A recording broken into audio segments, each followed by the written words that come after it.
Philosophy of mind is the branch of philosophy that studies the nature of the mind, mental events, mental functions, mental properties, consciousness and their relationship to the physical body.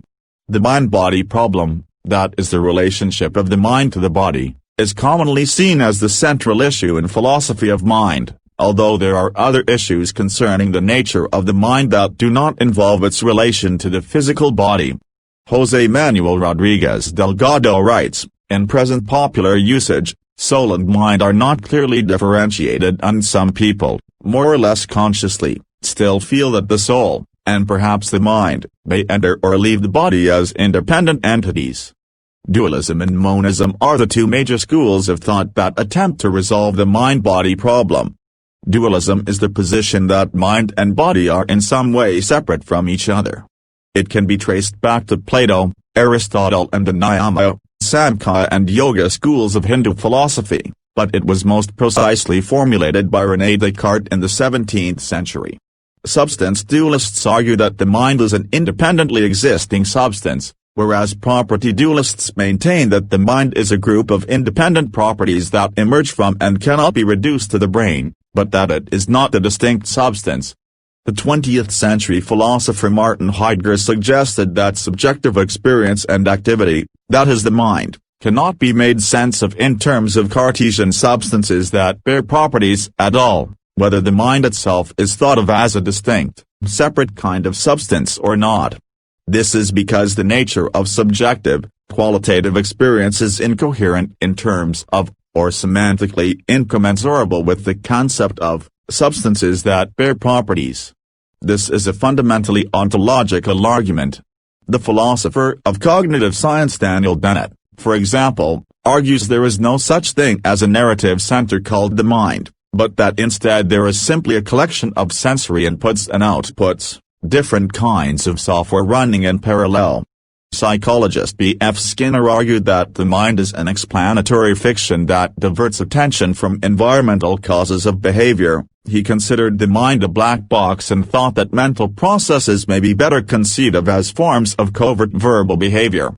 Philosopher David Chalmers has argued that the third-person approach to uncovering mind and consciousness is not effective, such as looking into others' brains or observing human conduct, but that a first-person approach is necessary.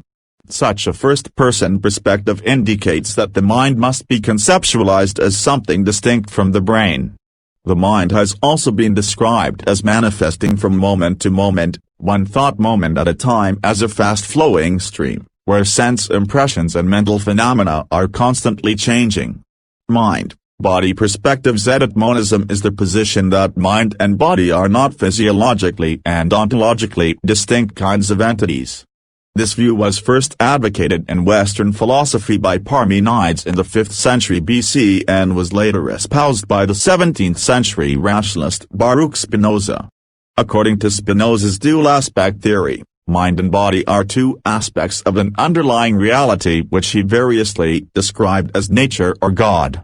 Physicalists argue that only the entities postulated by physical theory exist, and that the mind will eventually be explained in terms of these entities as physical theory continues to evolve. Idealists maintain that the mind is all that exists and that the external world is either mental itself, or an illusion created by the mind. Neutral monists adhere to the position that perceived things in the world can be regarded as either physical or mental depending on whether one is interested in their relationship to other things in the world or their relationship to the perceiver. For example, a red spot on a wall is physical in its dependence on the wall and the pigment of which it is made, but it is mental insofar as its perceived redness depends on the workings of the visual system. Unlike dual aspect theory, neutral monism does not posit a more fundamental substance of which mind and body are aspects.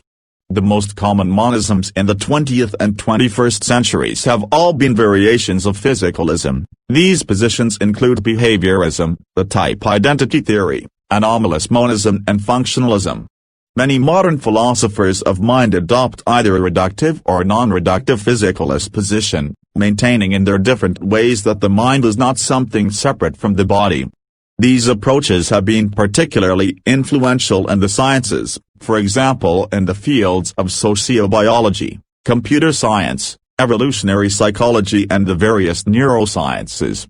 Other philosophers, however, adopt a non-physicalist position which challenges the notion that the mind is a purely physical construct. Reductive physicalists assert that all mental states and properties will eventually be explained by scientific accounts of physiological processes and states. Non-reductive physicalists argue that although the brain is all there is to the mind, the predicates and vocabulary used in mental descriptions and explanations are indispensable, and cannot be reduced to the language and lower-level explanations of physical science. Continued progress in neuroscience has helped to clarify many of these issues, and its findings have been taken by many to support physicalists' assertions. Nevertheless, our knowledge is incomplete, and modern philosophers of mind continue to discuss how subjective qualia and the intentional mental states can be naturally explained. Then, of course, there is the problem of quantum mechanics, which is best understood as a form of perspectivism.